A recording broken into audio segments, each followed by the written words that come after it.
Malampuzha dam കണ്ടിട്ടുണ്ടോ? കാണാത്തവർ കണ്ടോളൂ. ഇതാണ് മലമ്പുഴ ഡാം. ഈ മലമ്പുഴ ഡാം ഞാൻ കാണിക്കാനുള്ള കാരണം ഇവിടുന്ന് അധികം ദൂരമില്ല എൻ്റെ വീട്ടിലേക്ക്. അപ്പോൾ ഞാൻ ഈ റൂട്ടിലൂടെ സഞ്ചരിക്കുമ്പോഴൊക്കെ ഞാൻ എടുക്കാറുള്ളതാണ് മലമ്പുഴ ഡാമിൻ്റെ വീഡിയോ. പിന്നെ പറഞ്ഞു വന്നത് ഒരു കാര്യമുണ്ട്. അതായത് ഞാനിപ്പോൾ പോകുന്നത് കോയമ്പത്തൂരിലേക്കാണ്. എയർപോർട്ടിലേക്ക് എൻ്റെ ഫ്രണ്ടിനെ പിക്ക് ചെയ്യാൻ വേണ്ടി പോവുകയാണ്.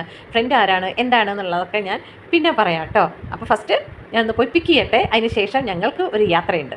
എൻ്റെ ഫ്രണ്ടിനെ ഞാൻ ആദ്യമായിട്ട് ഒരു സ്ഥലത്തേക്ക് കൂട്ടിക്കൊണ്ടു പോകാൻ പോവാണ്. ഫ്രണ്ടും മോനും വരുന്നുണ്ട്. അപ്പോൾ ഞാൻ അവിടെ പോയി അവരെ പിക്ക് ചെയ്തിട്ട് നേരെ പോകുന്നത് നമ്മുടെ ഡെസ്റ്റിനേഷൻ. അപ്പോൾ അവിടുത്തെ വ്ളോഗായിരിക്കും ഇനി ഞാൻ അടുത്ത 2 ദിവസം കാണിക്കാൻ പോകുന്നത്. അപ്പോൾ ഞാനിവിടെ കോയമ്പത്തൂരെത്തി. ഞാൻ ഫ്രണ്ടിനെയും മോനെയും ഒക്കെ പിക്ക് ചെയ്തിട്ട് ഞാനിപ്പോൾ മടങ്ങുകയാണ്. അപ്പോൾ ഞാൻ പോകുന്ന ഡെസ്റ്റിനേഷൻ ഏതാണെന്ന് പറയട്ടെ. ഞങ്ങൾ പോകുന്നത് ഗുരുവായൂരിലേക്കാണ്. ഇത് കുതിരാൻ കയറ്റത്തിൻ്റെ അവിടെയുള്ള ടണലാണ് കേട്ടോ.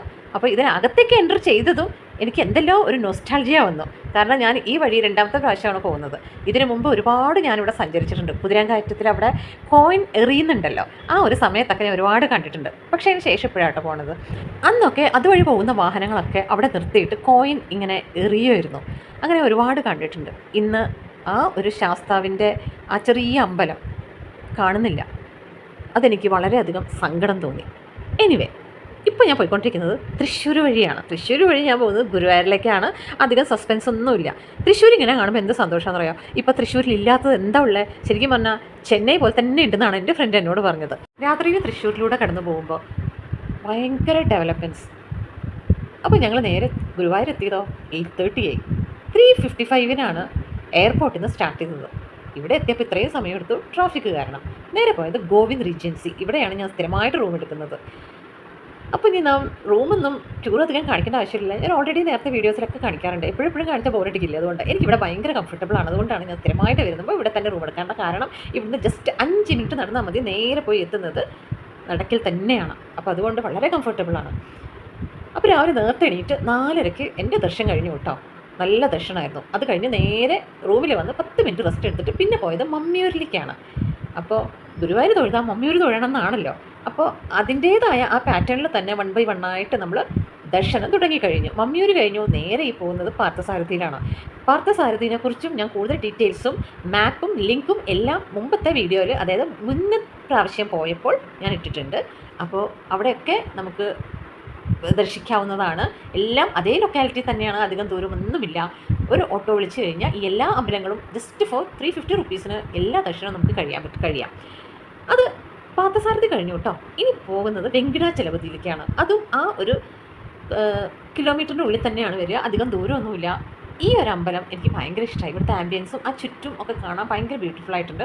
അപ്പോൾ അതുകൊണ്ട് ഞാൻ ഇവിടെ കുറച്ച് കൂടുതൽ വീഡിയോസ് എടുത്തു. കുറച്ച് കൂടുതൽ എന്ന് വെച്ച് കഴിഞ്ഞാൽ ജസ്റ്റ് ആ മരങ്ങളും അവിടെയുള്ള ആ ഒരു കൊത്തുപണി പോലത്തെ ആ ചെറിയ ഒരു ആൻറ്റിക് ലുക്കൊക്കെ ഉണ്ടല്ലോ, അതൊക്കെ ഞാൻ ചെറുതായിട്ടൊക്കെ വീഡിയോ എടുത്തിട്ടുണ്ടായിരുന്നു.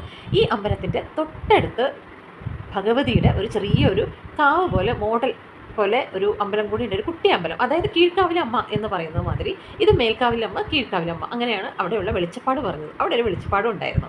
ലാസ്റ്റത്തെ ദർശനം നെന്മിനി ബലരാമക്ഷേത്രം. അതും കൂടെ കഴിഞ്ഞപ്പോൾ നമ്മുടെ പുറത്തുള്ള ദർശനം കഴിഞ്ഞ് ഞങ്ങൾ നേരെ തിരിച്ച് ഗുരുവായൂർ എത്തിക്കഴിഞ്ഞു. ഇപ്പോൾ ഒരു 8 മണി 9 മണി ആ ഒരു സമയമാണ്. എല്ലായിടത്തെയും ദർശനം കഴിഞ്ഞ് ഇവിടെ എത്തി. പതിവ് പോലെ ഈ കാണുന്ന മ്യൂറലാണ് മിക്കവരും ഗുരുവായൂർ വന്നു കഴിഞ്ഞാൽ ഗുരുവായൂർ എത്തി എന്നുള്ളതിൻ്റെ ഒരു സിഗ്നിഫിക്കൻസ്. പിന്നെ ഷോപ്പിംഗ്, അതാണല്ലോ ഇപ്പോഴത്തെ പുതിയ മോഡൽസ്. അതായത് വിഷു സ്പെഷ്യൽ കേരള സാരീസാണ് ഇതെല്ലാം. കണിക്കൊന്ന വെച്ചിട്ടും ഉണ്ണിക്കണ്ണനും പിന്നെ കുറേ രാമകൃഷ്ണ സ്റ്റോറീസൊക്കെ ആയിട്ട് ഒരുപാട് പുതിയ വിധത്തിലും തരത്തിലും ഒക്കെ എത്തിയിട്ടുണ്ട് കേരള സാരീസ്. അപ്പോൾ ഇതെല്ലാം കണ്ട് കണ്ണഞ്ചിപ്പിച്ചിട്ടൊക്കെ നടന്ന് ഫൈനലി കുറച്ചെടുത്തിട്ടുണ്ട്. പക്ഷേ അതൊന്നും കേരള സാരീസ് അല്ലാത്ത ഇങ്ങനത്തെ കോൺട്രാസ്റ്റ് കളറിലുള്ള കുറച്ച് സാരീസ് എല്ലാം പർച്ചേസ് ചെയ്ത് അങ്ങനെ അദ്ദേഹം ബില്ലിടുകയാണ് കേട്ടോ. അപ്പോഴാണ് ഞാൻ ഓർത്തത്, ഓക്കെ ഇത് വീഡിയോ എടുത്ത് നിങ്ങൾക്കും കൂടെ ഷെയർ ചെയ്യാം എന്നുള്ളത്. അപ്പോൾ കളേഴ്സ് കണ്ടെടുത്തതാണ്. കുറച്ച് സാരീസ് നല്ല കളേഴ്സായിട്ട് തോന്നി. പക്ഷേ എനിക്കിതിൽ ഏറ്റവും ഇഷ്ടപ്പെട്ട സാരി ഏതാണെന്നറിയോ? ഈ ഒരു ഗ്രീൻ റെഡ് കോംബോ. ഇതിനൊരു ട്രഡീഷണൽ ലുക്കില്ലേ, എനിക്ക് ഭയങ്കര ഇഷ്ടമായി ഈ സാരി. പിന്നെ ഈ സാരി ഒരു റയർ കോംബോ. ബാക്കിയെല്ലാം ഓക്കെ, കോമൺ ഓക്കെ ഓൺലി എന്നുള്ള പോലെ. ഇതും നല്ലൊരു കോംബോ കേട്ടോ. ഈ വയലറ്റും പിന്നെ ഡാർക്ക് പിങ്കും കൂടെ. ഇതും നന്നായിട്ട്. ഇപ്പം എല്ലാം ഒരു ക്ലാസിക് പണ്ടത്തെ ട്രെൻഡിലേക്ക് വരുന്ന പോലെ ഒരു തോന്നൽ. കോൺട്രാസ്റ്റ് കളറെല്ലാം പണ്ടത്തെ സിനിമയിലൊക്കെ കാണുന്ന പോലത്തെ അല്ലേ. അപ്പോൾ ഇതൊക്കെയാണ് ഇന്നത്തെ ഗുരുവായൂർ ഷോപ്പിംഗ് വിശേഷങ്ങളും ദർശനം വിശേഷങ്ങളും ഒക്കെ. അടുത്ത വീഡിയോ ഉടൻ വരുന്നുണ്ട്. Thank you for watching.